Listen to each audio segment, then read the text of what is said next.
On October 22, 2024, baseball lost one of its most beloved figures when Fernando Valenzuela passed away at age 63. But his death marked the end of a life that was anything but tragic. This was a man who rose from the humblest beginnings to become a cultural phenomenon that changed baseball forever. Fernando Valenzuela's story begins in Echohuaquila, a tiny farming town in Sonora, Mexico. Born November 1, 1960, he was the youngest of 12 children in a poor family of Mayo indigenous ancestry. His parents worked the land, struggling to make ends meet. Baseball wasn't even on the radar for most kids in his situation, yet Fernando would somehow journey from these dusty fields to the bright lights of Los Angeles, becoming the most unlikely superstar the sport had ever seen. His path to greatness started by pure accident. In 1979, legendary Dodgers scout Mike Brito was sent to Mexico to evaluate a shortstop prospect named Ali Usconga. But when 17-year-old Fernando struck out Usconga on 3 straight pitches, Brito completely forgot about the shortstop. That moment changed everything. The Dodgers purchased Fernando's contract for just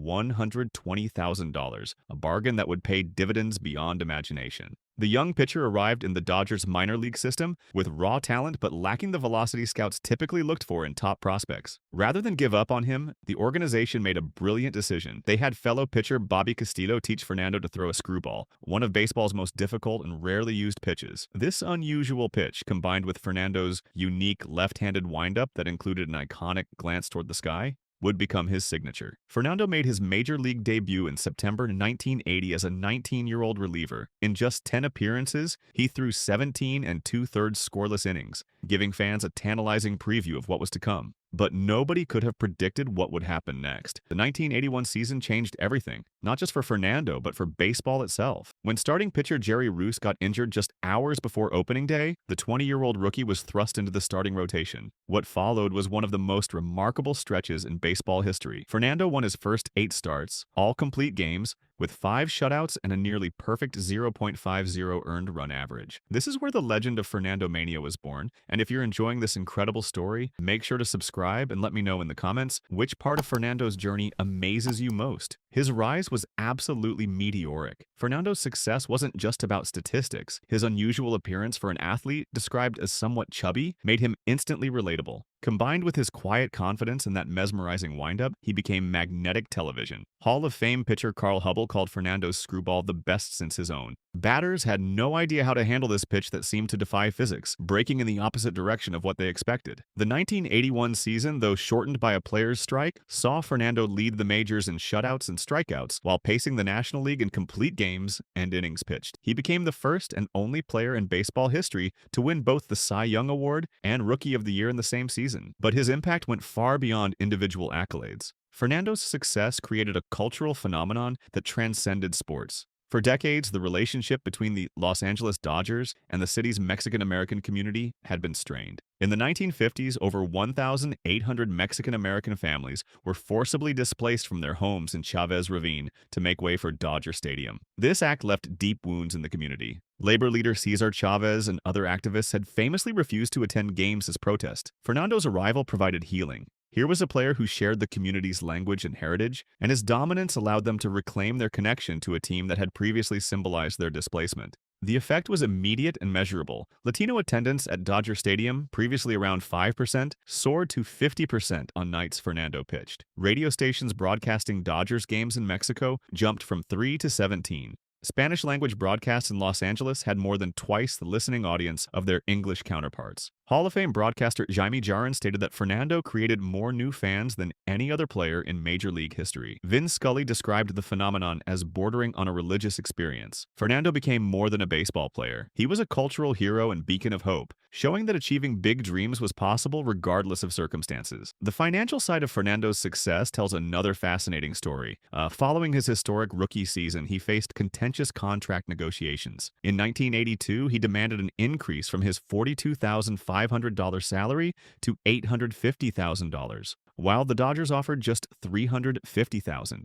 As a second-year player without arbitration rights, Fernando had little leverage and eventually settled for $300,000 more than his previous contract. But in 1983, Fernando made history again by becoming the first player to win a $1 million salary through the newly established arbitration process. This was nearly double the league average and more than 28 times the minimum salary. A famous quote attributed to manager Tommy Lasorda noted that Fernando only knew two English words: more money. This period marked a dramatic shift in baseball economics. However, Fernando's incredible success came with a physical price. From 1981 to 1987, he had more wins and strikeouts than any other National League starter. He pitched 6 consecutive seasons with more than 250 innings, a workload now considered unsustainable. His signature screwball was described as almost a physical impossibility, requiring a violent wrist snap that placed considerable strain on his arm. The combination of this physically demanding pitch and an immense workload led to nagging shoulder problems that began to diminish his effectiveness. The toll became evident when he sat out the 1988 World Series postseason with a shoulder injury, missing the Dodgers' championship run. Although he managed to throw a no-hitter in 1990, the physical decline was permanent, and he was released by the Dodgers before the 1991 season. Fernando continued his professional career for 6 more seasons, playing for the California Angels, Baltimore Orioles, Philadelphia Phillies, San Diego Padres, and St. Louis Cardinals before retiring in 1997. He also pitched in Mexico until the 2007 to 2008 season, maintaining his connection to his homeland throughout his career. Following his playing days, Fernando's lasting connection to the game and Los Angeles community continued beautifully. He returned to the Dodgers organization in 2003, serving as a revered Spanish-language broadcaster for over 2 decades until his death. His quiet, humble demeanor and strong connection to the Latino community remained as present in his post-playing career as during his prime. Fernando was heavily involved in community initiatives, including the Amigos de Fernando program, which brought children to games, hosting charity events, and distributing holiday gifts at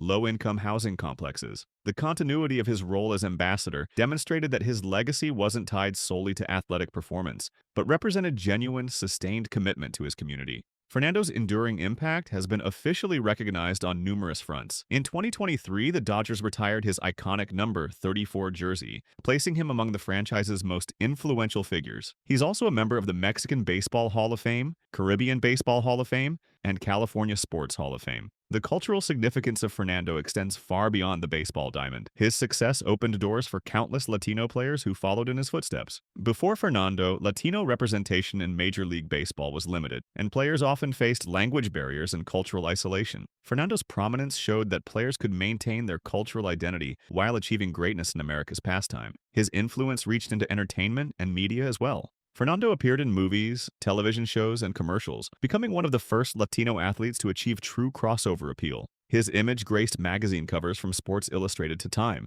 making him a household name across multiple demographics. This visibility was crucial during an era when Latino representation in mainstream American media was scarce. The economic impact of Fernando Mania cannot be overstated. Merchandise sales skyrocketed whenever Fernando pitched. His jersey became one of the best-selling items in baseball history. Concession sales at Dodger Stadium increased dramatically on his pitching days, as families who had never attended baseball games before flocked to see their hero in action. Local businesses in Los Angeles experienced booms on Fernando's game days, as the Latino community embraced this opportunity to celebrate their heritage through sports. Fernando's pitching style also influenced the game itself. His success with the screwball inspired other pitchers to experiment with the pitch, though few could master it as he did. Pitching coaches began studying his mechanics, trying to understand how someone with his build and unconventional delivery could be so effective. His approach challenged traditional thinking about what a successful pitcher should look like. The community programs Fernando supported during his playing career and beyond demonstrate his commitment to giving back. He regularly visited schools in Latino neighborhoods, encouraging children to pursue education alongside their dreams. His charity work included funding scholarships for underprivileged students and supporting youth baseball leagues in Mexico and Los Angeles. Fernando Valenzuela's life represents triumph over adversity and the unifying power of sports. His improbable journey from humble beginnings created a cultural force that transcended baseball. Fernando Mania wasn't just a fleeting fad, but a socio-political phenomenon. It helped mend deep community wounds and inspired a generation of Mexican Americans to pursue their dreams. His iconic presence, defined by that unorthodox wind-up and nearly forgotten screwball, was inseparable from his impact as a quiet, humble hero. In his post-playing career, Fernando cemented his status as a lasting icon, providing a direct link to new generations of fans through his broadcasting work. The retirement of his jersey number and numerous Hall of Fame inductions are fitting tributes to a man whose impact on baseball and culture is arguably unmatched. The passing of El Toro closes a chapter on a life as profound and complex as the game he played, leaving behind a legacy that will continue resonating for generations. If this story of triumph and cultural impact inspired you, please subscribe for more incredible sports stories And share your thoughts about Fernando's lasting influence in the comments below. His legacy proves that sports can truly change the world.